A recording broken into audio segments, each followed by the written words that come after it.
दोस्तों, आज का ये पॉडकास्ट मेरे लिए बहुत स्पेशल है। मैं अक्सर सोचा करता था कि क्या कोई औरत इंसानियत के लिए, इंसानियत की खिदमत के लिए अपनी जिंदगी की तमाम खुशियों को त्याग सकती है, जो बचपन से लेकर आज तक मुसलसल लगातार इंसानियत की, इंसानों की खिदमत कर रही है। जी हाँ, ऐसी एक मिसाल हमारे सामने मौजूद है, जिसे दुनिया बड़े अदब और एहतराम के साथ ब्रह्म कुमारी वीना दीदी के नाम से पुकारता है। तो आज हम मिलेंगे ब्रह्म कुमारी वीना दीदी से और जानेंगे उनकी जिंदगी की कहानी खुद उनकी ज़बानी। ब्रह्म कुमारी वीना जी, बहुत बहुत वेलकम, स्वागत है आपका हमारे शो कॉफ़ी विद खान में। और हम आपके बहुत आभारी हैं कि आपने हमें अपना कीमती वक्त दिया, और हम चाहते थे कि आपकी कहानी दुनिया तक पहुंचे कि आप ये जो कार्य कर रही हैं इतना अच्छा, तो कैसे शुरुआत हुई और क्या सोचकर आपने शुरू किया, ताकि और भी लोगों को उससे प्रेरणा मिल सके। तो मैम, सबसे पहले हम शुरू करेंगे आपके बचपन के दिनों से। बचपन के हालात कैसे थे, पेरेंट्स क्या किया करते थे, प्राइमरी तालीम आपने कहाँ तक हासिल की, फिर उसके बाद कॉलेज वगैरह, वो उस सफ़र की कहानी और बचपन के हालात, उस बारे में आप बताइए। सबसे पहले तो ये कि आपका जन्म कहाँ हुआ, कौन से शहर से हुआ? ओम शांति। मैं वैसे कर्नाटका कोस्टल लाइन से बिलोंग करती हूँ जी। कर्नाटका कोस्टल में एक उत्तर कन्नड़ा डिस्ट्रिक्ट है जी। जहाँ भटकल एक शहर है, वहाँ की गांव से मैं बिलोंग करती हूँ। वहाँ हमारे पेरेंट्स रहते थे और खेती बाड़ी करते थे, दादाजी वगैरह। अच्छा। और मेरे पापा कोऑपरेटिव सेक्शन में ऑफिसर थे और हमारा बचपन गांव में ही बीता। ओके। और प्राइमरी एजुकेशन हमने गांव में ही हासिल किया और एक जॉइंट फैमिली से हम बिलोंग करते थे। अच्छा अच्छा। हमारे घर में करीबन 35 लोग रहते थे, हम चाचा सभी मिलके, दादाजी की पूरी फैमिली थी। और हमारी लाइफ की जो इंस्पिरेशन रहे हमारे पापा रहे। अच्छा। और उससे ज़्यादा हमारा इंस्पायरिंग मिली हमें दादाजी से और दादी जी से। अच्छा। जो जॉइंट फैमिली में ज़्यादातर पोते पोतियों के लिए मेंटर्स होते हैं, दादा दादी। हाँ, डेफिनेटली। पुराने ज़माने में जो जॉइंट फैमिली था और जो हमारे दादा दादी जी थे, वो हमारे जैसे कि हमारे गाइड भी वही थे, फ्रेंड भी वही थे, हमारे हर क्वेश्चन का जवाब देने के लिए वही हाजिर मिलते थे। जॉइंट फैमिली में हम 15 बच्चे एक ही साथ रहते अच्छा। थे, बड़ी फैमिली। Okay. एक ही स्कूल जाते थे और हमारी जो बहुत अच्छी सीख हमें मिलती थी दादाजी से। हर रोज हम रात को कहानियां सुनते थे। अच्छा। हाँ, खाने के बाद जब बैठते थे दादाजी के साथ, तो हर रोज एक कहानी सुनाते थे जो लाइफ के लिए कुछ यूजफुल कहानियां होती थी। Okay okay. अब मैं एक छोटी सी इंसिडेंट अगर आपको बताना चाहूँ। जरूर जरूर मैम। वैसे बच्चे तो शरारती होते ही हैं, हम सभी शरारती भी थे। और हमारे स्कूल में हमें एक मास्टर जी थे, जो उन दिनों मास्टर लोग जो होते थे, टीचर्स मारते थे, उन दिनों का यही था। तो हमारे एक मास्टर जी थे, बेंच में बैठे हुए एक ने शरारत की तो सभी को मार पड़ती थी। अच्छा। तो हमें बच्चों के मन में क्या रहता था कि हम मास्टर जी को भी एक बार अच्छी सीख दें। ओके। लेकिन इट वॉज इम्पॉसिबल, हो नहीं सकता, क्योंकि मास्टर जी बड़े होते थे। एक दिन क्या हुआ, हम स्कूल गए थे, मास्टर जी से पहले हम पहुंच गए थे बच्चे। तो मास्टर जी का जो लकड़ी का कुर्सी हुआ करता था, उसमें गाँव में ना एक पौधा मिलता है, जो पौधा लगाने से ना खुजली शुरू हो जाता है। अच्छा अच्छा अच्छा। हाँ हाँ। ऐसे पौधे लेके आए, पूरे तरह से अच्छे तरह से पत्ते लेके आए हम लोग, हाथ में कुछ कपड़े लगा के। फिर उनकी कुर्सी पे पूरा लगा दिया हम लोगों ने। अच्छा। फिर चुपचाप बैठ गए। जैसे मास्टर जी आके बैठे, बेचारे मास्टर जी का पूरा हालात खराब हो गया। अच्छा। खुजली शुरू हो गया और वो सूज जाता है। हाँ। करीब 24 आवर्स तक उसका असर रहता है। उसका कोई साइड इफेक्ट नहीं होता, लेकिन सूजन उतर जाता है बाद में। वो हमको पता था, साइड इफेक्ट इतना ज्यादा नहीं होता। लेकिन हमको बहुत उस दिन खुशी हुई कि हमने मास्टर जी को कुछ सीख दिया। बाद में हम, वो सैटरडे था, फिर हम घर आए वापस, तो हम बहुत खुश थे बच्चे। तो दादाजी ने पूछा, आज इतनी खुशी किस बात की है? अच्छा। तो हमने कहा ऐसे ऐसे हमने किया, हमारा कारनामा हमने सुनाया। तो बस दादाजी ने एक ही बात कही कि हाँ, बहुत बहुत कुछ हासिल कर दिया, राज्य पा लिया आप लोगों ने, ऐसे कुछ नहीं कहा। फिर रात को जब भोजन के बाद हम लोग बैठे, तो दादाजी ने हमें एक कहानी सुनाई। अच्छा। उस दिन की जो कहानी थी, शास्त्रों में एक अरुणी की कहानी आती है। अरुणी एक छोटा सा लड़का है जी, जो गुरुकुल में सीखने गया 8 साल की उम्र में जी। बाद में गुरुजी ने उसका हाथ देखा। उन दिनों हाथ दे के, हाथ की हस्तरेखा के आधार पर सिखाते थे। तो उसके हाथ देखा, बोला तेरे हाथ में विद्या रेखा नहीं है, तो तेरे को कुछ सिखाया नहीं जाएगा। तो है ना, गुरुकुल में गाय भैंस चराना और खेती बाड़ी देखना। बस बच्चा मान गया और वो ही कर रहा था, साल भर ऐसे करता रहा हो। एक बार क्या हुआ, रात के समय था, सीजन था कटाव का। अच्छा। धान आ गए थे, चावल जी। काटना था, सारे पानी बंद कर दिए गए थे, लेकिन एकदम से बारिश हो गई जिसके कारण से ऊपर का बांध टूट गया। इनका जो खेत था, गुरुकुल का खेत था, उसमें पानी आने लगा। अच्छा। ये बच्चे को पता चला तो छोटा सा बच्चा था सब, तब उसका उम्र 10 साल का होगा, 2 साल हो गया था उसको गुरुकुल में। उसने है ना एक शरीर को एक कपड़े लपेट करना, जहां बांध टूटा था वहां सो गया वो। अच्छा। पानी रोकने के लिए जी। रात भर सोया रहा। सवेरे जब गुरुकुल के गुरुजी सूर्य का नमस्कार करने जाते हैं, अर्घ्य देने, जब निकले कहीं से तो आवाज सुनाई दिया। उन्होंने देखा तो ये लड़का सोया पड़ा है, बिल्कुल बुखार चढ़ा हुआ है रात भर पानी में होने के कारण। उस लड़के को उठाया, फिर ट्रीटमेंट दिया। ये कहानी हमको दादाजी ने सुनाया। सुनाने के बाद उन्होंने कहा, देखो वो गुरुकुल में आया था, उसको एक अक्षर भी गुरुजी ने सिखाया नहीं था, फिर भी उसने गुरुकुल का मान रखने के लिए अपनी जान जोखिम में डाल दी। लेकिन आप लोगों को तो गुरुजी सिखाते हैं, रोज सीखते हो। अगर आप लोग शरारत करते हो तो 2 मार पड़ती है, तो क्या हुआ, आपकी भलाई के लिए था ना। तो आप लोगों ने अपने गुरुजी को जो ये खुजली वाला ये सजा देकर अच्छा नहीं किया, ये ठीक किया क्या? उन्होंने पूछा, ये ठीक किया आप लोगों वेरी को? नाइस, बिल्कुल। तब हम स्पीचलेस हो गए। हमको लगा कि हमने बुरा किया।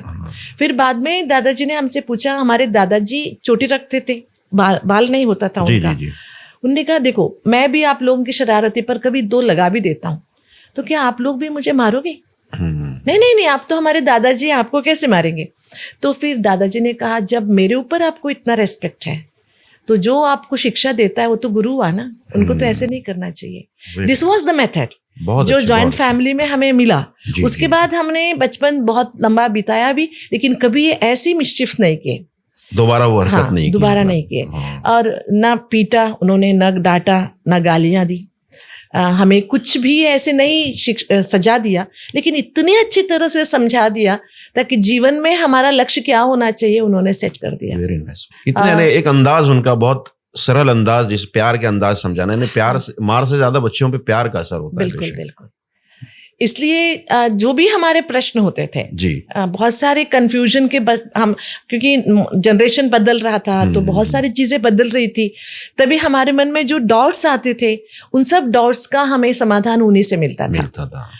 इसलिए बहुत अच्छी एक खुशनुमा जीवन था बचपन। होंगे घर में समस्याएं तो होती है हर घर में, लेकिन हमारे तक नहीं आता था। बच्चों की एक दुनिया अलग थी। तो फिर प्राइमरी के बाद कहाँ तक, और फिर कॉलेज वगैरह? मैम प्राइमरी के बाद हम शिराली, एक गांव है थोड़ी सी बड़ी, वहाँ हमारा हाई स्कूल हुआ। अच्छा। हम 4 किलोमीटर चल के जाते थे। उन दिनों फैसिलिटी नहीं थी। उसी बीच हमारे पापा का देहांत हो गया था, जिसके कारण जो सोचा था वो नहीं हो पाया। तो दादा नहीं रहे, पापा नहीं रहे, तो जॉइंट फैमिली में कुछ सिस्टम्स होते हैं। फिर चाचा मुखिया बन गए, तो हम लोग चल के जाते थे, आते थे। उसको भी हमने कोई मैं नहीं समझती उससे कोई कष्ट नहीं हुआ।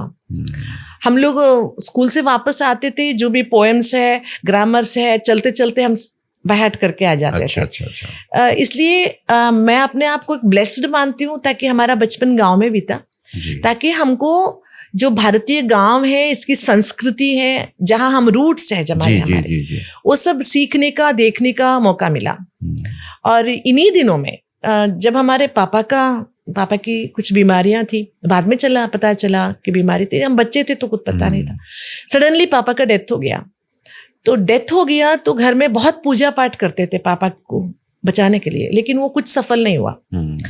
तो मेरे मन में एक प्रश्न आया कि अगर भगवान होता तो हमारे पापा को क्यों नहीं बचाया? अच्छा। क्योंकि मैं 7वीं में थी। तो प्रश्न जनरली आया कि अगर भगवान होता तो पापा को बचा लेता।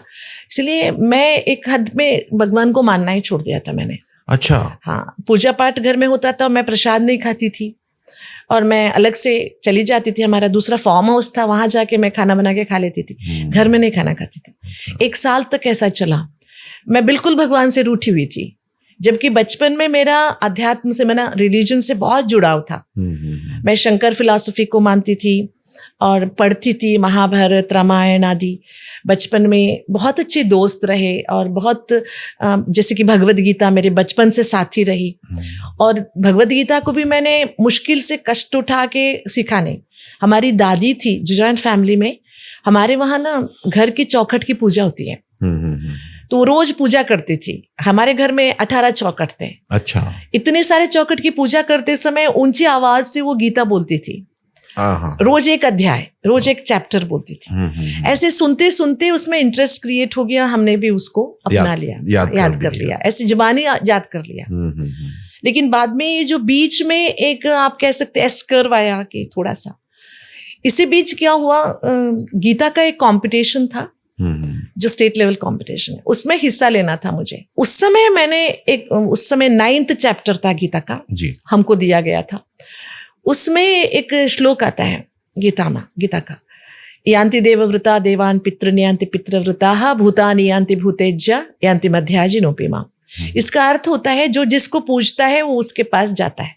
अच्छा। पितरों को पूजने वाला पितरों के पास, माना पूर्वजों को पूजने वाला, भूतों को पूजने वाला भूतों के पास जाता है, देवताओं को पूजने वाला देवताओं के पास जाता है, और जो मुझे पूजने वाला है वो मेरे पास आता है।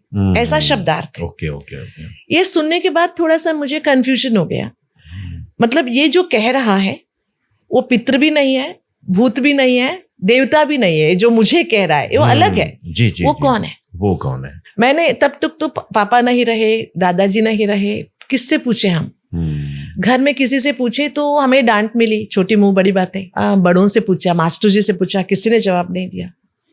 तब मुझे एक स्वामी जी ने मुझे कहा कि तुम अगर ऐसे बहस करोगी तुम्हें सब नास्तिक कहेंगे, तुम अच्छी तरह पढ़ते रहो, अच्छा रास्ता मिल जाएगा। 8वीं पूरी हो गई मेरी।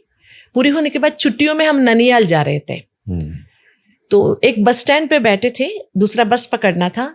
तब मुझे एक छोटा सा पर्चा मिला। अच्छा। हाँ, उसमें लिखा हुआ था, अगर भगवान से मिलना चाहते हो तो इस पते पर आ जाओ। अच्छा। वो भी गीता ज्ञानदाता से। ओके। फिर मैंने अपना जो बैग था वो एक दुकान में रख लिया और मैं वो पता ढूंढती चली गई। वो एक वकील भाई का ऑफिस था। वकील थे? हाँ, अच्छा। वकील थे। वहां पहुंची तो उन्होंने मुझे कुछ बुक्स दिए, बोला ये बुक्स पढ़ो तो तेरे को भगवान मिल जाएगा।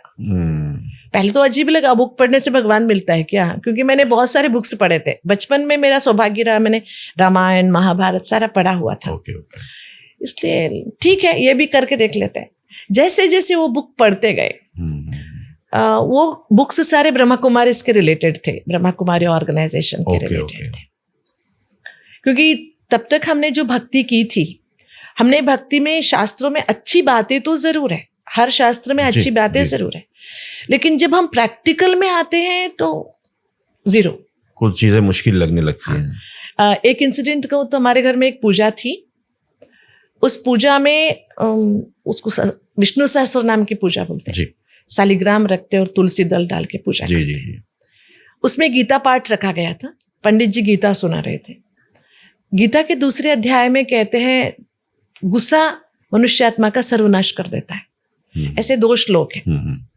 ध्यायते विषयान् पुंसः संगस्तेषु उपजायते संगात् संजायते कामः कामात् क्रोधो विजायते क्रोधात् भवति सम्मोहः सम्मोहात् स्मृति विभ्रमः स्मृति भ्रंशात् बुद्धिनाशो बुद्धिनाशात् प्रणश्यति। इसका अर्थ होता है मनुष्य जिसका चिंतन करता है बुरी विचारों का, ऐसा है संगत पा लेता है। और संगत, बुरी संगत के कारण काम विकार आ जाता है, काम विकार के पीछे क्रोध आ जाता है, क्रोध से मनुष्य का मन सम्मोहित हो जाता है, मोहग्रस्त मनुष्य का स्मृति का नाश हो जाता है, स्मृति का नाश होने से बुद्धि का नाश होता है, बुद्धि का नाश होने से सर्वनाश हो जाता है। वेरी नाइस, बहुत अच्छा, ब्यूटीफुल। ये बहुत सुंदर श्लोक पंडित जी ने सुनाया। 5 मिनट हुआ होगा, पंडित जी आगे सुना रहे थे। उतने में हम सभी घर वाले बैठ के सुन रहे थे। हमारे चाचा का एक छोटा सा बच्चा था, 2.5 साल का। पता नहीं वो पंडितों के पास क्या होता है, पूजा के समय ना आरती, घंटियां, फूल, पत्ती, मिठाइयां सब रखे रहते हैं। जी। बच्चे को कुछ अट्रैक्शन हुआ होगा, वो भागता गया, कुछ पकड़ने गया होगा, पंडित जी के ऊपर गिर गया वो जाके। अच्छा। पंडित जी अपने आप को बहुत शुद्ध मानते हैं ना, वो किसी को टच नहीं करते। जब एक बार नहा धो के रेशम के कपड़े पहन लेते हैं। जब बच्चा उन पर गिरा, पंडित जी को इतना गुस्सा आया ना, उन्होंने बाजू में जो पीतल की घंटी रखी थी उसी से मार दिया बच्चे को। ओहो, अच्छा। छोटे से बच्चे, जो अनजान बच्चा था, जिसको शुद्धि अशुद्धि की तो कोई ज्ञान ही नहीं है, उसको जब पीतल की घंटी लगी ना, खून बहने लगा। उस दिन मेरे मन में एक प्रश्न उठा, what we are missing actually. बातें तो बहुत अच्छी है, पंडित भी अच्छे हैं, बुरे नहीं है, लेकिन ये जो बातें वो बोल रहे हैं वो प्रैक्टिकली क्यों नहीं कर पा रहे हैं, उस पर खुद अमल क्यों नहीं नहीं कर पा रहे। जी जी जी जी। हमारे घर के पंडित जी ने कहा, बेटा इंसान है, गलतियां हो जाती है। मैंने कहा, मुझे इंसान से कोई प्रॉब्लम नहीं है, मेरी प्रॉब्लम सिस्टम्स है। What we are missing really, बातें भी बहुत अच्छी हैं, लेकिन इंसान क्यों कर नहीं पाता है। ये बातें जब मैं ढूंढ रही थी, ऐसी बहुत सारी बातें थी जो हम अच्छी बातें सुन तो लेते हैं लेकिन प्रैक्टिकली कर नहीं पाते हैं। जब मैं ये पता मुझे मिला और मैंने जो बुक्स पढ़ा ब्रह्मा कुमारीज के, और बुक्स के आधार से जो मेडिटेशन का उन्होंने बताया था, यहाँ पर ये कोई कंडीशन नहीं था, ये अनकंडीशनल मेडिटेशन है। आप बैठ के भगवान से बातें करो, दिल की बातें करो, भगवान एक ही है, सब धर्म वालों के लिए एक है।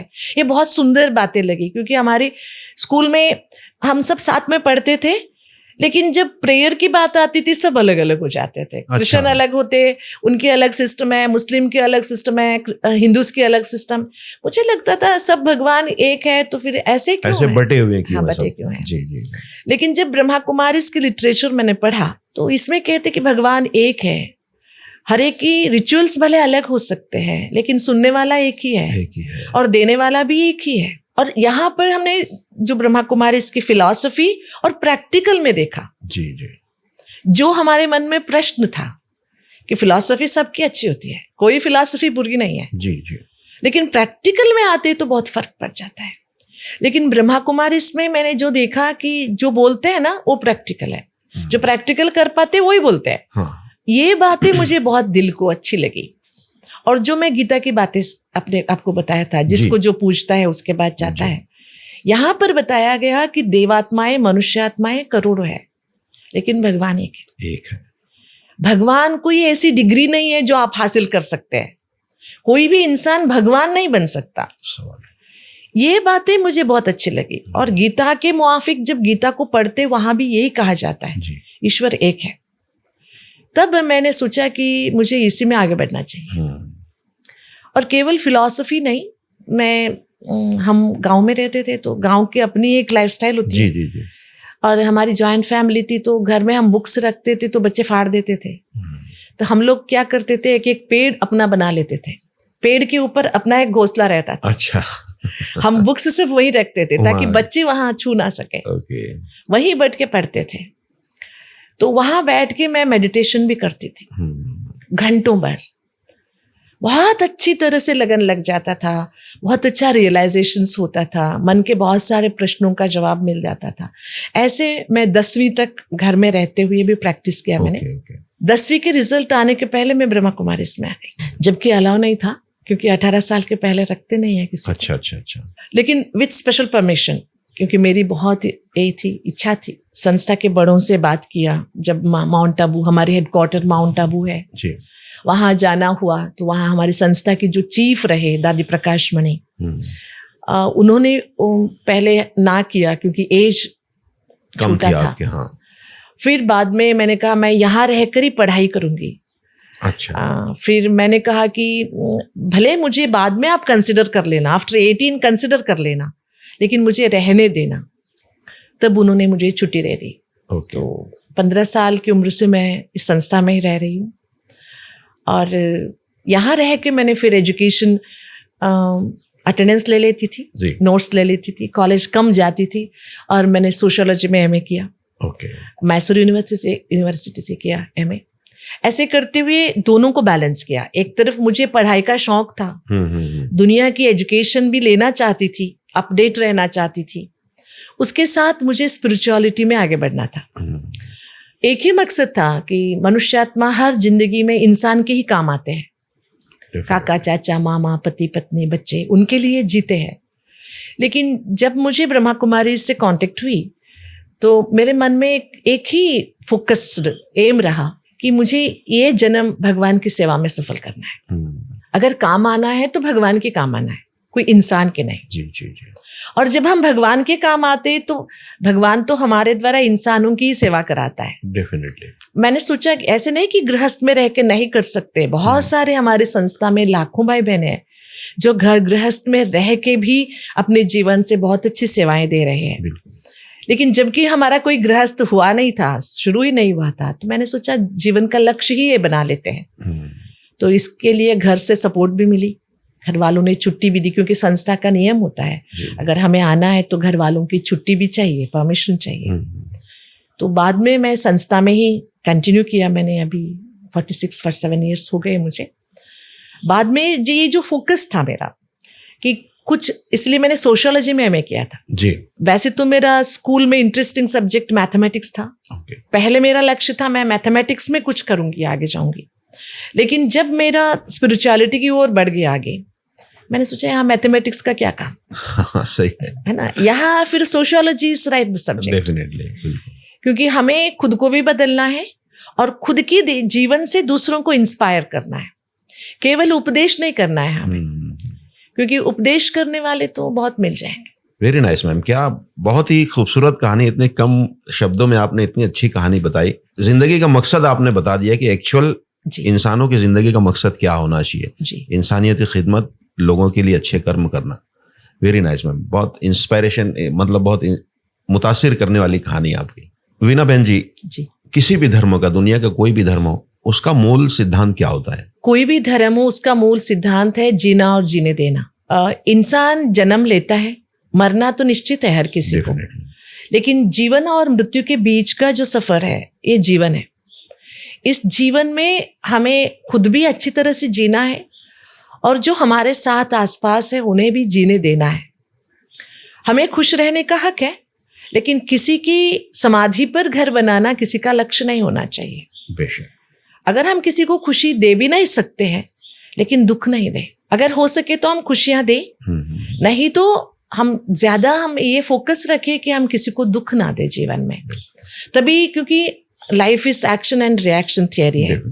अगर हम किसी को दुख देते हैं तो हमें दुख लौट के आना ही है। इसलिए जीवन का लक्ष्य होना चाहिए हम भी खुश रहे, सभी को खुश रखें। ये हर धर्म का मूल उद्देश्य है। भगवान भी तो यही चाहता है कि भगवान ने इंसान को बनाया क्यों है कि भगवान ने इंसान को बनाया कि इंसान आपस में भाईचारे से रहे, खुश रहे, जो भगवान ने दिया है उसका अच्छी तरह से उपयोग करे और दूसरों को भी करने दे।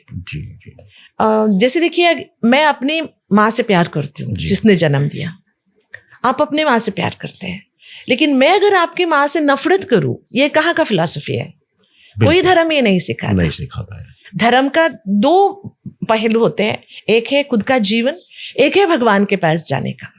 और भगवान के पास भी अगर केवल भगवान को याद करने से नहीं, हमारे जीवन की रीति से भी हम भगवान के पास पहुंच सकते हैं। बिल्कुल। भगवान की जीने की जीवन की रीति में अगर हम अच्छी तरह से भगवान को साथ रह के अच्छे कर्म करते हैं तो वो भी हमें भगवान की तरफ ही ले जाता है। बहुत अच्छे पूजा पाठ करें, लेकिन व्यवहार हमारा ठीक नहीं है तो कोई मतलब नहीं है। मैम, जैसे कि बहुत सारे लोग पुनर्जन्म पे बहुत विश्वास करते हैं, तो उसके बारे में आपके क्या विचार हैं? हिंदू धर्म तो पुनर्जन्म को मानता है जी। दुनिया में कई धर्म है जो पुनर्जन्म को मानते नहीं है, लेकिन ब्रह्मा कुमारी फिलॉसफी जिसे मैं फॉलो कर रही हूँ, इसमें हम लोग पुनर्जन्म को मानते जरूर हैं, लेकिन पुनर्जन्म को हम ऐसे मानते हैं कि आप अच्छे कर्म करो या बुरे कर्म करो, आपको इंसान ही बनना है। अच्छा। हम ये नहीं कहते कि आपने बुरे कर्म किए तो आपको पशु पक्षियों में जन्म लेना पड़ेगा। भगवान हमें कहते हैं अगर आप आम का बीज बोओगे तो आम का पेड़ ही निकलेगा। बिल्कुल। अगर नीम का बोओगे तो नीम का। जी। ऐसा नहीं हो सकता नीम का बीज बो और आम का फल निकले। इट इज नॉट पॉसिबल, ये हो नहीं सकता। इसलिए हमारा जन्म पुनर्जन्म है, लेकिन पुनर्जन्म हमारे कर्मों पर निश्चित है। इसलिए अगर अच्छा जन्म आगे का होना चाहते हो तो इस जन्म में अच्छे कर्म करने। हाँ, इसलिए हम लोग पुनर्जन्म को मानते जरूर है। मैम, आपकी इतनी लंबी जर्नी, आपने जैसे बताया कि ये बहुत हौसले वालों का काम है, मतलब जिगर वालों का काम है, जो कि आप कर रहे हो और मुसलसल उसी में लगे हुए हो। तो इतनी लंबी जर्नी में कोई ऐसा दिन जो आपकी लाइफ का सबसे बुरा दिन रहा हो? ऐसा मैं बुरा दिन तो नहीं कहूंगी, कोई भी दिन, क्योंकि हमने इस जिंदगी के सफर में भगवान को साथी बना लिया था जी। जब भगवान हमारा साथी है तो जो भी चैलेंजेस मानेंगे हम, जो भी आया हो, हर छोटी बड़ी चीज को हम चैलेंज जरूर कहेंगे। अगर ऐसी एक घटना मैं आपको बताना चाहूँ तो मैं एक जगह रहती थी, मैं शहर का नाम मेंशन करना नहीं जी मुनासिब समझती हूँ। वहां पर नवरात्रों में देवी देवताओं की पालकियां निकलती थी। जी जी जी।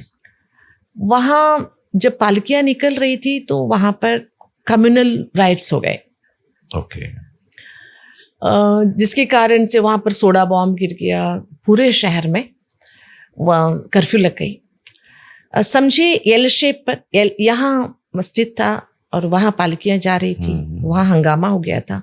हम यहाँ बाजार में रहते थे। ओके। हम कोई भी धर्म की तारीफ भी नहीं करते, किसी से बैर भी नहीं रखते। हम इंसानियत को ही धर्म मानते हैं, तो हमारे पास तो सब आते हैं जी। हमें किसी धर्म, हम मानते हैं कि धर्म अपनी पर्सनल है और पब्लिक में हम सभी इंसान ही है। लेकिन जो हो गया था तो इसके कारण पूरे शहर में हल्ला मचा हुआ था। तो हमारा पानी नीचे से लेना था हमको। अच्छा। टॉयलेट्स नीचे थे, हम ऊपर में रहते थे। कर्फ्यू होने के कारण शूट एट साइट था।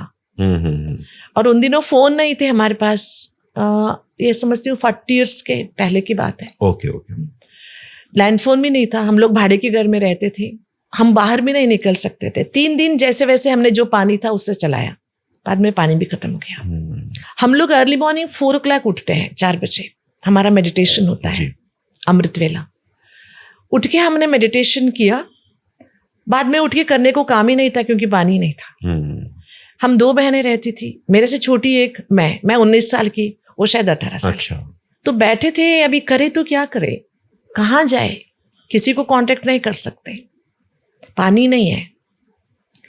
हम भगवान से बातें कर रहे थे, अब तू ही बता क्या करना है, क्या करें। तो आप शायद माने ना माने, 5 o'clock तक हमारा मेडिटेशन चला। बाद में भी हम बैठे ही थे क्योंकि काम नहीं था। 5:30 हमारे मकान का बेल बजा। हमने ऊपर से पूछा कौन है, तो बोला पुलिस है। अच्छा। तो हमने कहा हम पुलिस तो बहुत डरते थे, हम पुलिस को बहुत गंदे मानते थे, इसलिए हमने कहा पुलिस को तो हम खोलेंगे ही नहीं। फिर से उन्होंने कहा नहीं, हम आपको सहायता करने आए हैं, आप खोलो। हमने कहा हमने सहायता मांगी नहीं है, हम खोलेंगे नहीं। फिर पुलिस ने माइक से बोला कि अगर आप नहीं खोलेंगे तो हम बालकनी से आ जाएंगे।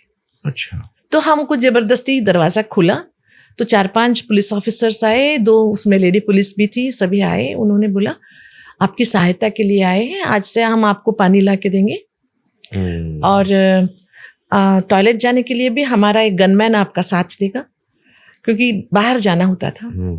8 दिन ऐसे चला, मानो कि हमारे आगे पीछे गनमैन चलते थे। वो वंडरफुल डेज थे। बाद में हमने उनसे पूछा कि आपको किसने कहा, हमने पता तो कैसे चला? हमने तो किसी से मदद नहीं मांगी थी। वो जो हुआ था मिरेकल सच में। लोकल पुलिस को उन्होंने सिचुएशन से बाहर रखा था क्योंकि हंगामा बहुत हुआ था, तो उनको कैपिटल से, राजधानी से बीएसएफ वाले आए थे हैंडल करने। अच्छा, ओके। मिलिट्री ऐड हो गई थी। बीएसएफ का एक सुपरडेंट पुलिस था, अब बोलना चाहिए या नहीं मुझे पता नहीं, वो मुस्लिम था। अच्छा। वो सवेरे उठ के नमाज, उनका पहला जो नमाज होता है 4-4:15 बजे, फजर की नमाज होती है जी, वो कर रहा था। तो नमाज के बाद उनको ना आसमान में 2 परिंदे दिखाई दिए। बाद में उसको कुछ आवाज आया, वो बोलता है कि मुझे अल्लाह ने आवाज दिया कि इन 2 परिंदों को तेरी जरूरत है, ये बाजार में रहते हैं। ओहो, क्या बात है। उसके बाद है ना, उसने लोकल पुलिस से पूछा कि यहाँ बाजार में कोई क्रिश्चियन नन्स रहती है क्या, क्योंकि सफेद ड्रेस में देखा तो उन्होंने समझा नन्स रहते होंगे। उन दिनों उस शहर में कोई क्रिश्चियन मिशनरी नहीं थी।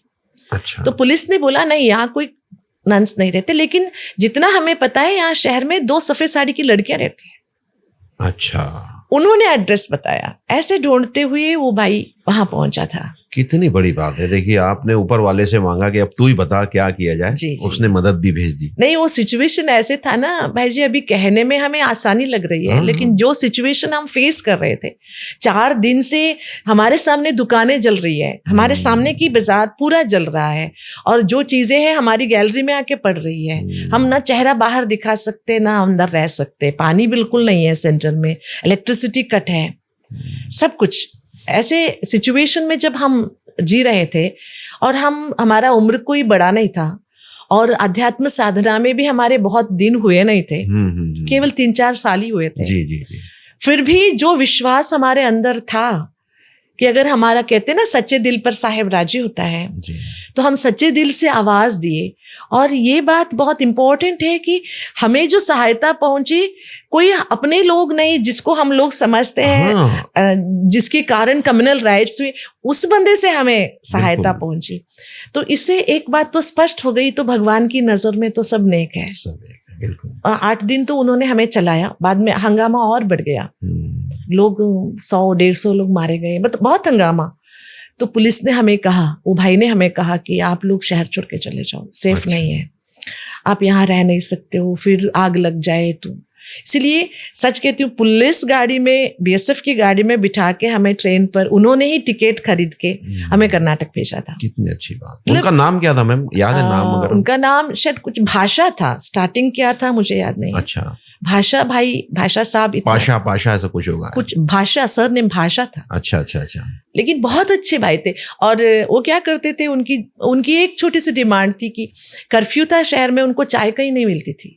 अच्छा, ड्यूटी में। तो आपसे कहते? हाँ, वो कहते थे हम आपको चाय पत्ते, दूध सा भी ला के देंगे, आप थोड़ा सा हमें, हमारे जो भी ड्यूटी में बंदे होते हैं उनको चाय पिला देना दिन में 2 बार। और रोज बैठ के हमारे साथ जब फ्री होते थे, आधा घंटा आके बैठ जाते थे, आपकी फिलॉसफी सुनाइए, हम भी सुनेंगे। अपने सबऑर्डिनेट्स को ले आते थे, बहुत प्यार से सुनते थे, हमें सपोर्ट करते थे। बड़े उम्र की भी नहीं थे, मैं समझती हूँ उन दिनों उनका शायद 40-45 का उम्र होगा। अच्छा। मैं ये कहती हूँ कि अगर हम भगवान पे भरोसा रखते हैं और हम अपने पे भरोसा रखते हैं, तो भगवान किसी न किसी को हमारे रास्ते भेज ही देता है। और हम ये मानते हैं, हम किसी की कलाई पे राखी बांधते हैं, ये ही नहीं कि जिसके कलाई पे हमने राखी बांधा वो ही हमारा रक्षा करेगा, ये नहीं, ऐसा जरूरी नहीं है। अगर हमारे मन में सभी के प्रति भाईचारा है तो कोई भाई पहुंच जाएगा जो हमारी रक्षा करेगा। हमारे संस्कृति में कहते हैं धर्मो रक्षति रक्षितः, जो धर्म की रक्षा करेगा, धर्म उसकी रक्षा करेगी। बिल्कुल। हम अगर भ्रातृधर्म, भाईचारे की रक्षा करते हैं, तो भ्रातृधर्म हमारी रक्षा कर दे। बहुत अच्छा मैम, कितनी खूबसूरत बात है। देखिए, आप इन्हें बैठे हो, परेशान हो, उस वक्त की सिचुएशन को आपका दिल ही जानता है कि क्या हालात थे। बिल्कुल। और आपने दिल से ऊपर वाले को याद किया और उसने मदद भी भेजी, तो किस तरह से भेजी। हाँ जी, ये अपने आप में लोगों के लिए बहुत बड़ी सीख है इसके अंदर। बिल्कुल। मैम, कभी आपने कुरान को भी पढ़ा है या उसको देखा है या समझने की कोशिश की? जहां मैं रहती हूँ, सिरसी, एक कर्नाटक में शहर है जी, उसके बाजू में एक हिस्टोरिकल प्लेस है जिसका नाम बनवासी है। ओके। वहां पर एक भाई जी थे जिन्होंने बहुत बड़ा एग्रीकल्चर किया था, नाम याद, उनको अग्री यूनिवर्सिटी से पुरस्कार भी मिले हैं। अच्छा। इतने पढ़े लिखे नहीं थे, मुस्लिम भाई, अभी नहीं रहे। उनके आना जाना हमारे पास भी होता था, जहां भी मेरा स्पीच होता था वे पहुंच जाते थे। अच्छा।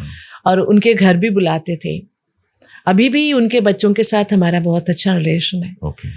हमारी संस्था की जो भी सेलिब्रेशंस होते हैं, जैसे कि हम लोग राखी बनाते हैं बहुत अच्छी तरह से, तो राखी के समय उनके वहाँ से प्रसाद के लिए जो स्वीट्स हम बांटते हैं, उसके लिए वो नारियल, बनाना सभी भेज देते हैं अपने खेत से। ऐसे बहुत अच्छा एक होमली रिलेशन है जी।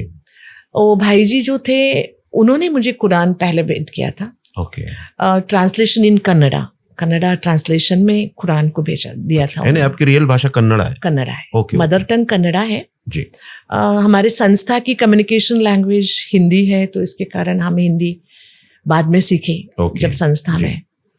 और वो भाई के साथ हमारा बहुत अच्छा रिश्ता था, जिसके कारण से उन्होंने मुझे कुरान दिया था। और कुरान की 1-2 अलग अलग जिन्होंने उसके ऊपर लिखा है बहुत बारी बातें, मेरे ख्याल से 2-3 मेरे पास ऐसे बुक्स हैं जिसको मैं क्रॉस वेरिफिकेशन भी करती हूँ, अच्छी तरह से पढ़ा है मैंने। ओके। और जितना हद तक मैं कुरान को समझ पाई हूँ, जहाँ भी कहाँ भी आपसी बैर का या किसी दूसरे को दुख पहुंचाने का बात तो मैंने कहाँ भी नहीं देखा।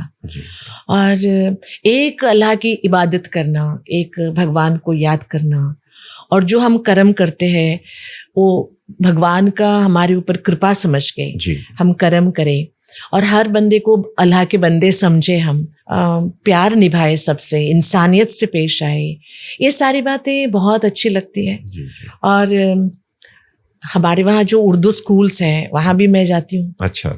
और स्पेशली वहाँ लड़के लड़कियाँ सभी पढ़ती हैं, तो वहाँ पर मेरे 2-4 प्रोग्राम्स तो हुए हैं बहुत अच्छी तरह से। अगर कभी ज़रूरत पड़े तो कई लड़कियाँ हमारे पास काउंसलिंग के लिए भी आ जाती है। कुछ एज वाइज कुछ कंफ्यूजन होता है हर किसी को ना, तब वो खुले दिल से हमारे पास आ सकती है, क्योंकि उनको पक्का विश्वास है हम उनका पर्सनल कहाँ भी किसी को भी प्रचार नहीं करेंगे। और उनको ये विश्वास है कि ब्रह्मा कुमारी संस्था कभी किसी धर्म को नफरत नहीं करती है, सबसे प्यार करती है। और हमको, हमारे ऊपर उनको ये विश्वास है कि हम उनके धर्म को भी सम्मान करते हैं, इसलिए उनके साथ भी हमारा बहुत अच्छा रिश्ता है। तो मैम, अभी तक के ब्रह्मा कुमारी जो आपकी जो है, इसमें अभी तक कितने सामाजिक कार्य इन्होंने किए हैं अब तक के, और क्या क्या चल रहा है? मतलब ये ब्रह्मा कुमारी ऑर्गेनाइजेशन एक अंतर्राष्ट्रीय संस्था है जी। हम लोग 140 देशों में काम कर रहे हैं। ओके। हमारा international headquarter mount Abu Rajasthan है। हमारी संस्था 1936 से शुरू हुई। अखंड भारत, अभी जो पाकिस्तान है, जी। हैदराबाद सिंध में शुरू हुआ। और संस्था का पहले से, इवन जब भारत पाकिस्तान अलग हो गया, उसके बावजूद भी वहाँ के जो मुसलमान भाई थे संस्था को बहुत सहयोग दिए। और जब हम भारत आए वापस, मतलब पाकिस्तान, कराची में थे, कराची से इंडिया आना हुआ, तब वहाँ के बड़े बुजुर्गों ने बहुत रिक्वेस्ट किया आप छोड़ के मत जाइए। अच्छा। लेकिन हमें भगवान का इशारा था कि आप भारत शिफ्ट हो जाओ। अभी भी हमारी संस्था के ब्रांच कराची में भी है, लाहौर में भी है, लाहौर में भी है, कराची में भी है। और अभी हमारी संस्था मुस्लिम कंट्रीज में भी, इवन दुबई में, मिडल ईस्ट में, या रशिया में, उज्बेकिस्तान, कजाकिस्तान, सब जगह संस्था का काम करती है। और हमारी संस्था कभी किसी को अपना धर्म छोड़ के दूसरा धर्म अपनाने को नहीं कहता है। हमारी संस्था ये बताती है जहाँ है आप वहाँ और अच्छे से रहिए और एक भगवान से प्यार कीजिए, जिसको हम राजयोगा मेडिटेशन कहते हैं। और हमारी संस्था में कई विंग्स हैं, हर प्रोफेशन से जुड़े हुए विंग्स हैं। और हम हर प्रोफेशन में स्पिरिचुअलिटी को कैसे ऐड किया जाए। कहते हैं ना, God made the man and man made the caste. जाति धर्म तो मनुष्य ने बनाया, भगवान ने तो इंसान को ही बनाया था। तो बस उस इंसानियत को कायम रखते हुए हम हर व्यक्ति के साथ बहुत अच्छी तरह से पेश आते हैं। और मैं खुशी से कह सकती हूँ कि हमारी जैसी ब्रह्मा कुमारियाँ मुस्लिम बहनें भी हैं। बहुत सारी बहनें, हर धर्म की है, केवल मुस्लिम, क्रिश्चियंस भी है, जैन भी है, पारसी भी है, सब धर्म की बहनें हैं। और हर किसी को अपने धर्म को सम्मानित करके इस जीवन जीने का बहुत अच्छा यहाँ पे। ब्रह्मा कुमारी में अगर ये संस्था में कोई आना चाहता है कोई, तो उसके लिए कोई शर्तें हैं आपकी? नहीं, यहाँ ये अनकंडीशनल है, ऑर्गेनाइजेशन है। अच्छा। और हमारी ब्रह्मा कुमारी संस्था भारत के हर शहर में, हर छोटे बड़े शहर में हमारे ब्रांचेस हैं। और वहाँ पर सवेरे से शाम तक हर एक ब्रांच का एक टाइम होता है। उस टाइम में कोई भी वहाँ जा सकता है। फ्री ऑफ कास्ट है, किसी को कोई यहाँ पर फीस नहीं लेते हैं। और कोई भी उनके मजहब को देखे बिना, इंसानियत के नाते फ्री से उनको राजयोगा मेडिटेशन सिखाया जाता है। और हम सभी के भगवान को एक मानते हैं, एक ही भगवान, उनका नाम अल्लाह हो, ईश्वर हो, गॉड हो या ओंकार। नाम अलग है, जैसे कि एक चावल को राइस भी कहते, तांदूल भी कहते। बिल्कुल। ऐसी तरह भगवान को हम नाम अलग अलग भाषा में दे दिए, लेकिन है तो एक ही भगवान। जैसे पूरी धरती को प्रकाशित करने वाला सूरज एक है, ऐसे पूरी दुनिया को शक्ति देने वाला मनुष्यात्माओं का रचयिता परमात्मा एक ही है। ये हमारी मान्यता है। और हमारी संस्था हर जगह जो सेवाएं दे रही है, हमारा लक्ष्य रहता है कि हर मनुष्य खुश रहे, तनाव मुक्त रहे, हर घर में खुशहाली रहे, आपसी जो मन मुटाव है, आजकल घर टूट रहे हैं, फैमिलीज टूट रहे हैं, तलाक हो रही है, ये सभी ना हो, प्यार से सम्मान से रहे लोग, इसके लिए जो शिक्षाएं देते हैं। और यहाँ पर जो आते हैं भाई बहनें सब गृहस्थी है। हमारे जैसे आपको करीबन 50,000 बहनें मिलेगी पूरे विश्व में, लेकिन लाखों की संख्या में गृहस्थ मिलेंगे।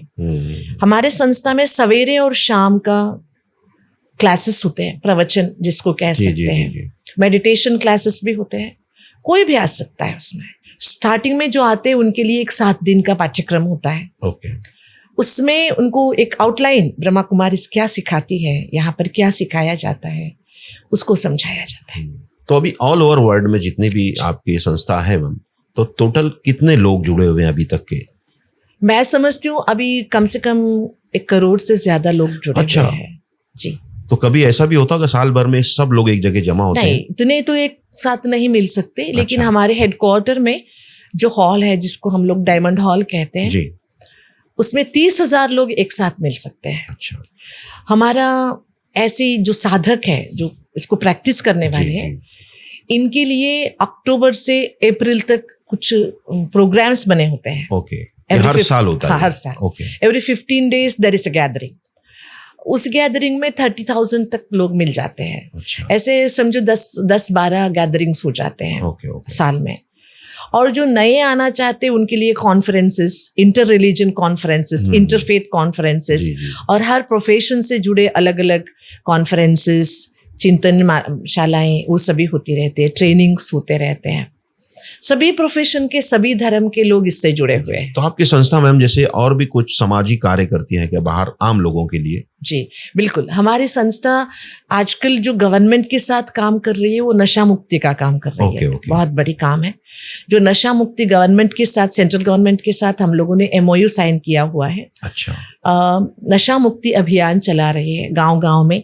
हमारी एक मेडिकल विंग है, मेडिकल प्रोफेशन से जुड़े हुए जितने भी लोग हैं, हर शहर में, हर छोटे बड़े गांव में लोगों को व्यसन से मुक्त करने के लिए अवेयरनेस कैंप्स कर रहे हैं, ट्रेनिंग्स दे रहे हैं। अगर कोई छोड़ना चाहते हैं तो उसको दवाई का प्रबंध कर रहे हैं। ये सारी करते हुए बहुत लाखों की संख्या में हम इसमें बहुत अच्छा रिजल्ट पा रहे हैं। दूसरे हम लोग रूरल डेवलपमेंट काम कर रहे हैं। रूरल डेवलपमेंट हमारा एक विंग है। हम लोग एक यौगिक खेती का काम करते हैं, माना बिना फर्टिलाइजर्स के ऑर्गेनिक खेती के साथ उसमें योग का मतलब प्योर वाइब्रेशन देने से फसल में बहुत अच्छा फसल भी आता है, कीड़े भी नहीं पड़ते हैं, और तंदुरुस्ती के लिए भी अच्छा है। ये भी सफल हो रहा है। और हम लोग हर फील्ड के लिए ट्रेनिंग्स देते, जैसे कि कैंप्स करते हैं बहुत सारे, महिलाओं के उत्थान के लिए, पॉलिटिशियंस के लिए भी हम काम करते हैं, पॉलिटिशियंस की ट्रेनिंग करते हैं, और एडमिनिस्ट्रेटर्स के लिए काम करते हैं। हर प्रोफेशन के लिए, हर फील्ड से, जो जिस फील्ड से, हाँ, स्पेशली स्ट्रेस मैनेजमेंट है, तनाव दूर करने के लिए बहुत सारे इन्विटेशंस भी बहुत है। हम लोग इवन मिलिट्रीज में भी, मिलिट्रीज के 3 सेक्शन में जवानों को जो टेंशन कम करने के लिए भी सेवाएं करते हैं। ये सारी सेवाएं फ्री ऑफ कॉस्ट होती है। हमारी लेक्चर्स के लिए हम किसी से पैसे नहीं मांगते। और हमारी संस्था, जो संस्था में रेगुलर लोग आते हैं वही लोग संस्था को चलाते हैं। और जो हम बहनें, हमारी जैसी बहनें हैं, हम सभी पूरी तरह से डेडिकेटेड हैं।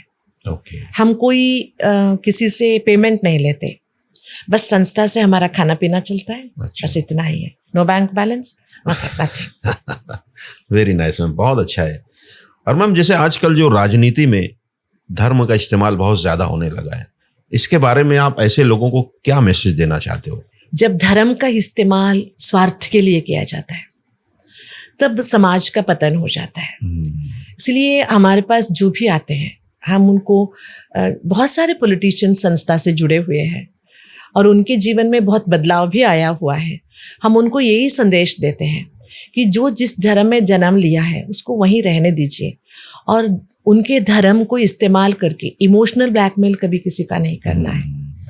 और यहाँ पर मैं आपको एक बात सुनाना चाहूँगी कि अगर रिलीजन की जगह अगर हम स्पिरिचुअलिटी पर ध्यान दें, स्पिरिचुअलिटी तो इक्वालिटी को मानता है, समानता को मानता है। हर धर्म में आध्यात्मिकता है। आध्यात्मिकता को अपनाएंगे तो कोई भी पॉलिटिशियन किसी का कुछ बिगाड़ नहीं सकता। जी जी जी। और हमारा मानना है कि अगर हम पॉलिटिकल को बदलना चाहे तो शायद मुश्किल हो जाएगा, लेकिन अगर आम आदमी अवेयर हो जाए तो सब ठीक हो सब ठीक हो जाएगा। बिल्कुल बिल्कुल। इसलिए मन बदलो तो दुनिया बदल जाएगी, हमारा यही मकसद रहता है। और मन को बदलने के लिए मन को शक्तिशाली बनाना, जी जी, प्यार बढ़े मनुष्य आत्माओं में। हम अपने धर्म का रेस्पेक्ट जरूर करें जिसमें हमारा जन्म हुआ है, लेकिन हम दूसरों का कभी हानि ना पहुंचाए, किसी को नष्ट ना करें। ये भाव आ जाए ना तो भारत स्वर्णिम भारत बन जाएगा। मैम, इतनी लंबी जर्नी में आपकी कोई ऐसा कार्य आप जिसको करने के बाद आपको रूहानी सुकून मिला हो कि हाँ आज शायद मैंने अपना मकसद पा लिया? बहुत सारे हैं, लेकिन एक दो, जैसे कल भी मैंने उसको नोट किया था। एक बच्चा हमारे पास आया था, छोटा था, 9 साल का बच्चा था। अच्छा। उसे गुस्सा बहुत आता था और गुस्से से वो टीवी तोड़ देता था, मोबाइल तोड़ देता था, इतने तक कि उसने अपने टीचर का नाक तोड़ दिया वेट। अच्छा। तो सब स्कूल वालों ने सोचा इसको डिबार कर देते हैं। डिबार करना तो आसान था, लेकिन बच्चे की जिंदगी की सवाल थी। तो अब किसी ने, कमेटी वालों ने बोला कि ब्रह्मा कुमारी इसके पास भेज दो। हमारे पास बच्चा आया, लेकिन छोटा बच्चा था, उसको आप आध्यात्म नहीं समझा सकते। 9 साल की उम्र में क्या सुना सकेंगे? सही। बहुत मुश्किल से, क्योंकि वो हमारी लोकल लैंग्वेज कन्नड़ भी नहीं जानता था, हिंदी भी नहीं जानता था, वो कोंकणी बेस्ड था। अच्छा। एक कोंकणी जानता था और इंग्लिश जानता था, और इंग्लिश भी उसका, इंग्लिश कैसा था, हमारा इंग्लिश उसका मैच ही नहीं कर पाता था। अच्छा। फिर भी 4-5 दिन के बाद मैं थोड़ा सा उससे मैच कर सकी। पहले उसका दिल जीता मैंने, क्योंकि वो कॉन्फिडेंट में मैं ले सकूं, तब वो अपने दिल की बात मेरे से कर सके। बाद में मुझे उसके समझ में आया कि वो अपनी जो स्ट्रेंथ है, वो अपनी एज से बड़ा दिखता था। वो 10वीं का लगता था। अच्छा। था 9 साल का। ओके। बाद में उसका प्रॉब्लम ये था कि उसको चिढ़ाते थे लोग। अच्छा। एक तो भाषा के कारण चिढ़ जाता था, दूसरा उसकी पर्सनालिटी के कारण चिढ़ जाता था, और उसका आवाज थोड़ा लेडीज जैसा था। Okay okay. वो अच्छा गाता था, लेकिन आवाज लेडीज, तो उसके लिए भी चिढ़ाते थे लोग। इस सब से परेशान होकर वो गुस्सा करता था। This was the fact. बाद में मैंने उसको कहा, तुम अपने गुस्से को कहीं पॉजिटिवली इन्वेस्ट करो। गुस्सा है तेरे अंदर, उसे कहीं तो इन्वेस्ट करते हो। इसे तोड़फोड़ में इन्वेस्ट करने से अच्छा या तो फुटबॉल क्लास ज्वाइन कर दो या तो तबला क्लास ज्वाइन कर। अच्छा। उसने तबला चुना। अच्छा। मैंने कहा जब भी तेरे को गुस्सा आए, कोई इरिटेशन आए, तबला बजा देना। मैंने उसके पेरेंट्स को बोला कि ये 2-3 तबला तोड़ देगा, कोई हर्जा नहीं। अच्छा। लेकिन उसे बजाने देना। ऐसे भी हुआ, उसने 2 तबला तोड़ दिया उसका। बजाते बजाते वो टूट जाता है अंदर का, है ना। लेकिन अभी वो बहुत अच्छा तबला आर्टिस्ट बन गया है। 1 साल हुआ, पिछले जुलाई का था ये घटना। अरे एज कितनी? 9 साल की, अभी 10 साल। 10 साल हो गया होगा। फिर बाद में उसके साथ उसको मैंने ना एक मेडिटेशन रेफर किया। वो बच्चा क्रिश्चियन था। क्रिश्चियन तो भगवान को कैंडल जला के प्रेयर करते हैं ना वो। मैंने कहा जैसे कैंडल जलता है घर में, तू थोड़ा कैंडल देखते हुए 1 मिनट 2 मिनट बैठना, प्रेयर भी करना, साथ में कैंडल देखना, और रोज मुझे रिपोर्ट करना आके। अच्छा। आज गुस्सा किया तो सॉरी लिख के जाना, गुस्सा नहीं किया तो भगवान को थैंक्स बोल के जाना। अच्छा। ऐसे करते करते करते करते ना अभी बहुत अच्छा बदल गया। इस बार उसने 75 मार्क्स लिया। क्या बात है, वेरी गुड। बहुत अच्छा बदलाव हुआ, उसके पेरेंट्स भी बहुत खुश। देखिए इतनी कम एज में इन्हें बच्चों के जहन को समझना ही अपने आप में बहुत बड़ी बात है, वरना बच्चों को समझ पाना बड़ा मुश्किल होता है। बस उनको लगता है शरारत कर रहे हैं, मारो, उसे मारना ही वो जरूरी समझते हैं, या तो फिर बंद कर देते हैं या स्कूल बदल लेते हैं। इससे कुछ होता नहीं, कुछ नहीं होने वाला। सही। ऐसे 2-3 ऐसी घटनाएं हैं। कई बार एज की समस्याएं होती है ना। हाँ। आफ्टर सर्टन एज 16-18, जब टीन एज होता है जी। तब लोगों को समझता है कि एक लड़का था, इकलौता बेटा था वो, उसको ना बेंगलुरु में एक रेप्यूटेड कॉलेज में इंजीनियरिंग का सीट मिला। अच्छा। रामन कॉलेज है, बहुत फेमस है जी। कॉलेज जाते ही उसका डिमांड था मुझे बाइक दिला दो। ओके। लेकिन बेंगलुरु जैसी सिटी में बाइक चलाना, वो भी छोटा बच्चा 18 ईयर्स का, पेरेंट्स ने सेफ नहीं समझा, और उसका हॉस्टल में ही रूम था, कॉलेज मतलब उसके बाइक की जरूरत नहीं थी। जी। उन्होंने मना कर दिया। जब दूसरी बार उसे शहर आना था, अपने गांव आना था, तो उसने अपना फ्रेंड का बाइक लेके आया। बीच रास्ते में एक्सीडेंट हो गया और इसको लाइसेंस नहीं था। दूसरे का बाइक, केस बन गया। केस से छूटने के लिए उसके पापा को बहुत पैसे भी खर्च करने पड़े, बहुत। और जैसे वो घर पहुंचा, माँ को गुस्सा आया, एक्सीडेंट हुआ, बाइक गया, कोई बात नहीं, बच्चा जाता तो इकलौता था ना। तो माँ ने 2 थप्पड़ लगाई। 2-4 दिन वो घर में रहा, बाद में वो कहा मैं कॉलेज जाता हूँ, चला गया। अब पेरेंट्स ने सोचा वो चला गया, लेकिन 4 दिन के बाद मैं कुछ काम से, एक सिटी है कारवार, वहां गई थी कुछ काम से, ऑफिस काम से। जैसे बस उतरी मैं तो देखती वो लड़का वहां पर है। उसकी माँ बाप हमारे यहाँ आते हैं, तो मैं उसको पहचानती थी। अच्छा। तो मैंने कहा तेरी माँ तो कह रही थी तू बेंगलुरु गया हुआ है, तू यहाँ कैसे है? तो बोलता है नहीं दीदी, फ्रेंड से मिलने आया। मैंने कहा तेरी 12वीं तो हमारे शहर में हुई है, कारवार में तेरा कौन सा फ्रेंड आ गया? तो कहते नहीं नहीं दीदी, आप नहीं जानते, मेरा फ्रेंड है यहाँ। मैंने पूछा कहाँ है, कौन सी एरिया में? ऐसे बोला हबुआड़ा। हबुआड़ा जो दिखा रहा था वो समुंदर था। अच्छा। तो मैंने समझ लिया कुछ तो है, झोल है यहाँ पर। मैंने कहा ठीक है, मेरे पास ना कुछ फाइल्स थे, बैग था, मुझे कलेक्टर के ऑफिस जाना था। मैंने कहा तू मेरे साथ चलेगा, ये वजन है बैग। मैं से साथ ले गई। 2-3 घंटे का मेरा काम पूरा हो गया। मैं लौट रही थी, बस स्टैंड आया, मुझे बस चढ़ाया। मैंने कहा तू भी चल मेरे साथ। बोला नहीं मैं नहीं चलूंगा, मैं अपने फ्रेंड के यहाँ जाता हूँ। मैंने कहा देख बच्चा, अगर यहाँ सीन नहीं क्रिएट करना है ना तो बस चढ़ चुपचाप। मैं जानती हूँ तू कोई फ्रेंड के यहाँ नहीं आया है, तू भाग के आया है। बीच आवाज में मैंने बोला अगर सीन नहीं क्रिएट करना है तो मैं पुलिस को बुलाऊंगी। अगर सीन नहीं क्रिएट करना है चुपचाप घर बस में बैठ। मैं उसे लेके आई बस से। ब्रांच लेके आते ही मैंने देखा 2-3 दिन से उसने ठीक खाया नहीं था, चेहरे से पता चलता था। पहले मैंने उसको कहा हाथ मुंह धो ले, खाना खा ले, पहले पेट भर के खाना खा। खाना खाने के बाद हमारा एक मेडिटेशन रूम होता है, वहां उसको मैंने बिठाया। बिठाकर मैंने कहा, उसको एक पेपर दिया मैंने कहा इसमें लिखना बचपन से आज तक तेरे को माँ बाप ने कितनी सजाएं दी है। 18 साल का है तू, 19 साल में है अभी, ये 5 साल से तो जो घटना हुई याद है, सारा लिखना। और दूसरा पेपर दिया, इसमें लिखना तेरे माँ बाप ने तेरे लिए क्या क्या किया है, दोनों लिखना। तेरे पास टाइम ही टाइम है, लिख। उसने जो मैंने कहा था सजा के बारे में, उसमें 2 लिखा था। एक शायद वो जब 12 साल का था, उसने ना बॉल से अपने सामने वाले के अंकल के कार को तोड़ दिया था, जो नया स्कोडा कार था। तब माँ ने 2 थप्पड़ लगाए थे, लगाएंगी ना बिल्कुल। फिर दूसरा था जब इसने बाइक, किसी फ्रेंड के बाइक लेके आया था, तब थप्पड़ पड़े थे, 2 ही था उसमें। और जब माँ बाप ने तेरे लिए क्या किया वो लिख, जब मैंने बोला उसका पन्ना पूरा भर गया। सारा लिखा उसने, सारा लिखा क्या क्या किया। जब मैं होमवर्क करती थी, मम्मा मुझे बोर्नविटा ला के देती थी, ये करती थी, रात भर जागती थी, मैं बीमार पड़ता था, पापा मेरे लिए क्या, सारा लिखा, सच्चाई से लिखा। मैंने बाद में कहा कंपेयर कर, अब कंपेयर कर, सजाएं कितनी पड़ी है और तेरे को प्यार कितना मिला है। So sweet. दूसरा कोई कर सकता है क्या? अब तू घर छोड़ के भागेगा, कहाँ जाएगा? कौन खिलाएगा तेरे को? कौन इतना प्यार करेगा? भागना आसान है, जिंदगी भर भागता रहेगा क्या? कहीं तो ठहरना होगा तेरे को। तो अब सोच। उतने में मैंने उनके घर को फोन किया था, माँ बाप को भी बुला लिया था। बाद में आमने सामने बिठाया, उसे तौबा कराया, सॉरी करवाया कि नहीं गलती हो गई है। और माँ तो इतनी चिंतित थी, क्योंकि हर माँ की अपनी होती है ना। अभी वो बच्चा बहुत अच्छा इंजीनियर बन गया है। क्या बात है, सैल्यूट है ना। बहुत अच्छे, बहुत अच्छे। अच्छा मेडिटेशन भी कर रहा है, साथ में उसको रियलाइजेशन भी है। जहां मैं अगर गिर जाता, चला जाता, तो किसी के हाथ आ जाता, अंडरग्राउंड के किसी, क्योंकि सिटी भी ऐसी है, गोवा बॉर्डर है, किसी के हाथ आ जाता तो उसकी जिंदगी बर्बाद हो जाती। इसलिए ऐसी छोटी छोटी कामें हैं जो हम जिंदगी में हम नहीं सोचते हमने किसी की भलाई की है। मुझे लगता है कि हम किसी के काम तो आए, ये हमारा फर्ज भी है। हाँ, एक इंसान होने के हम मनुष्य बन के अगर किसी मनुष्य के काम आ सके, ये कोई, मैं समझती हूँ कोई समाज सेवा, ये ठप्पा लगाना मैं नहीं चाहती। जैसे कि आजकल के हालात है मैम, यानी हर जगह पर एक कट्टरपंथी बहुत ज्यादा आ गई है। मजहब के, धर्म के ताल्लुक से लोग बहुत ज्यादा कट्टर हो गए, मतलब सोच बदल गई लोगों की, जैसे सब चीजों को भूल जा रहे हैं उसके आगे।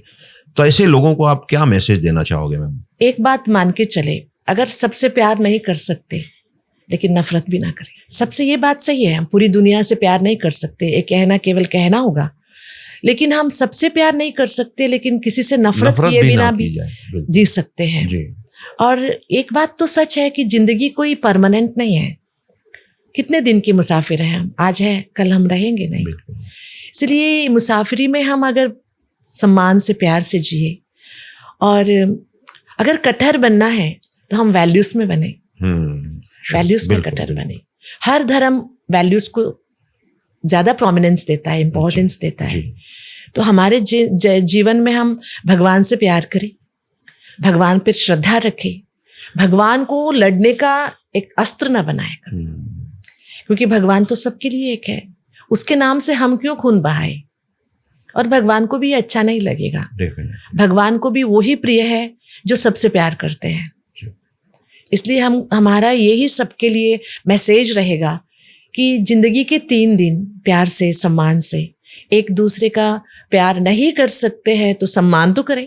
मैम, आपकी लाइफ का सबसे बड़ा ख्वाब क्या है जो आप चाहती हैं कि पूरा हो आपके जीते जी? जी, हमारा एक ही ख्वाब है कि सभी एक ही प्लेटफॉर्म में आए, कि हम सभी एक ही परमात्मा के संतान है या रचना है। इस खुशी से हम चाहते हैं पूरी दुनिया स्वर्ग बन जाए, जीने लायक। बिल्कुल, यही आश है। इतनी लंबी जर्नी मैम, कभी आपको धर्म से के ताल्लुक से कभी मुश्किलों का सामना भी करना पड़ा, या किसी की मुखालफत का सामना करना पड़ा हो? बहुत से लोग होते हैं ना कि ऐसा क्यों कर रहे हैं आप लोग, ये सब मत करो, ये हमारे धर्म में नहीं है। ऐसा भी होता है वास्तव में? ऐसी तो बातें आई जरूर है, आएंगी। कोई हमको हिंदू के खिलाफ कहते हैं, कोई कहते हैं आप हिंदू है तो दूसरे धर्म वाले हमारे पर ऐसे आते हैं। हमारे ड्रेस के कारण भी कई बार हमको कोई दूसरे धर्म के मान लेते हैं। ऐसी बातें होती है, आई भी है, लेकिन हमको ये घटनाएं कभी विचलित नहीं की है, क्योंकि हम सब ये मान के चले कि ये तो आने ही है रास्ते में। मैं आपको एक बात बताऊं, एक बार टीवी का ऑनलाइन प्रोग्राम चला था। फोन इन प्रोग्राम था। एक कर्नाटका का दूरदर्शन चैनल है, चंदना जिसको कहते हैं। अच्छा। उसमें कोई भी प्रश्न पूछ सकता है, किसी को मना नहीं कर सकता। एक प्रश्न आया मेरे सामने, वो भाई पूछ रहा था कि दीदी आपके जीवन में रंग ही नहीं है ना, बेरंग है आपका जीवन, सफेद ही सफेद है। तो सामने दूरदर्शन वालों को चिंता थी कहीं मैं गुस्से में ना जाऊं, क्योंकि उसका प्रश्न ये था, मना बेरंग है आपका जीवन, अर्थहीन है, वेस्ट है, ऐसे बोल रहा था वो सामने से। मैंने उस भाई से पूछा कि भैया आप क्या पहन रखे हैं? उसने बोला मैं हरा शर्ट पहना हूँ, काला पैंट पहना। मैंने कहा भैया आपके पास 2 ही रंग है, लेकिन मेरे पास ना 7 रंग है। इस सफेद कपड़े में कहते हैं ना 7 रंग से सफेद बनता है, 7 सुरों से संगीत बनता है। तो किसने कहा मेरे जीवन में रंग नहीं है? सारे रंग मेरे पास है, सारे रंग लेकर। जो ब्रह्मा कुमारी संस्था में हमें जो सीख दी जाती है, सामने वाला कैसे भी आपसे बातें करे, लेकिन हमें अपनी स्थिति में रहना है। ये डॉक्टर साजिद सिद्दीकी जो उन्होंने अभी किताब लिखी है, जी बिल्कुल, भगवत गीता कुरान की रोशनी में, उसके बारे में आपका क्या विचार है मैम? मैंने सिद्दीकी भाई से जलगांव में मेरा मिलना हुआ जी। जब थोड़े दिन पहले मैं जलगांव में एक प्रोग्राम के लिए आई थी, भाई जी मेरे पास आए थे, उन्होंने बुक भी दिया मुझे। मैंने पूरा तो नहीं पढ़ा, लेकिन आधा उनका बुक जो है उसका मैंने फॉलो किया। इनकी बहुत अच्छा सोच है, और इससे एक तो लाभ जरूर होगा, जो कुरान नहीं जानते हैं उनको कुरान समझने का मौका मिलेगा। बिल्कुल। जो गीता नहीं जानते हैं उनको गीता समझने का मौका मिलेगा। जब दोनों धर्मों के शास्त्रों को जानने का मौका मिलेगा तो जो गलत फहमियां फैली हुई है जी वो दूर हो। हाँ, ये जो इंसान अपने स्वार्थ के लिए कुछ गलत फहमियां जो फैला रहा है उससे मनुष्य अवेयर हो जाएगा। इसलिए मेरा तो रिक्वेस्ट है कि हर धर्म वाला ये बुक जरूर पढ़े। आजकल बुक पढ़ना थोड़ा सा मुश्किल हो गया है। उसके लिए उन्होंने एक अच्छा रास्ता अपनाया, वीडियो ऑडियो भी वो अपलोड कर रहे हैं। आजकल लोग सुनना पसंद करते हैं, तो एटलीस्ट सुन के इससे एक तो लाभ हो जाएगा। जो हिंदू है उनको कुरान का अच्छी तरह से नॉलेज हो जाएगा, जो इस्लाम मानने वाले हैं उनको भी गीता का अच्छी तरह से नॉलेज हो जाएगा। इससे आपसी भाईचारा बढ़ने में, आपसी संबंधों को सुधारने में बहुत बहुत मैं समझती हूँ फ्यूचर के भविष्य में बहुत अच्छा एक स्टेप स्टोन बन जाएगा। जिसको आज तक हम बैरियर समझते थे, बिल्कुल वो स्टेप स्टोन बन जाएगा। इसलिए मैं ये एक आशा रखती हूँ कि भारत के लिए एक नया यूनिक कार्यक्रम हो, जो पूरे देश में ऐसे कार्यक्रम चले, नजदीक का ये जो संबंध है ये बढ़े। इसके लिए सिद्दीकी भाई का परिश्रम, मेहनत सफल हो जाए, ये हमारी शुभ आशा है। जी बहुत बहुत शुक्रिया मैम। बहुत बहुत धन्यवाद, बहुत बहुत शुक्रिया। आज आपकी बातों ने एक बोलते ना दिमाग के चारों तबक रोशन कर दिए कि कुछ नई बातें आपसे सीखने को मिली। जो आपका जज्बा है मैम, मैं ऊपर वाले से यही दुआ करूंगा कि इसी जज्बे के साथ आप हमेशा अपने इस कार्य पर कायम रहें, करते रहें, और मुझे उम्मीद है कि वो यकीनन एक दिन बदलाव आप देखेंगे और हम भी देखेंगे। जरूर जरूर। तो बहुत बहुत शुक्रिया मैम हमारे शो में आने के लिए, बहुत बहुत शुक्रिया। तो दोस्तों आज के लिए इतना ही। अगली वीडियो तक के लिए अपने भाई अकरम खान को इजाजत दीजिए, फिर मिलते हैं किसी और शख्सियत के साथ। तब तक के लिए गुड बाय।